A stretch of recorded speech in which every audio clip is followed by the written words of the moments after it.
অবশেষে মুজিব একটি জাতির রূপকার সিনেমায় নুসরাত ইমরোজ তিশার অভিনয় নিয়ে মুখ খুললেন স্বামী মোস্তফা সরোয়ার ফারুকী। সোমবার সচিবালয়ে এক সংবাদ সম্মেলনে তিনি জানান, তিশা তার ব্যক্তিগত জীবনে স্বাধীন, এখানে তার অনুমতি নেয়ার কোনো প্রয়োজন নেই। ফারুকী বলেন, প্রত্যেকে তার প্রফেশনাল লাইফের ব্যাপারে স্বাধীন। আপনি কি এমন মনে করেন আমরা এমন সমাজে বাস করি যেখানে ওয়ালটন আবারও মিলিনিয়ার অফারে ওয়ালটন ফ্রিজ কিনে আপনিও হয়ে যেতে পারেন মিলিয়নিয়ার।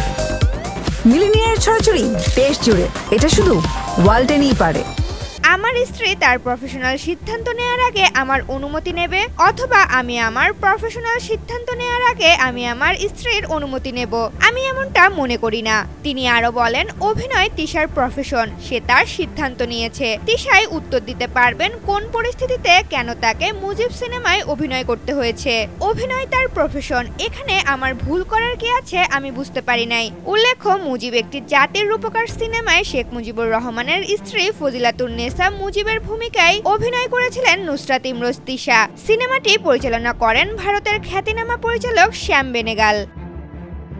ঋতুপর্ণা, জনকণ্ঠ।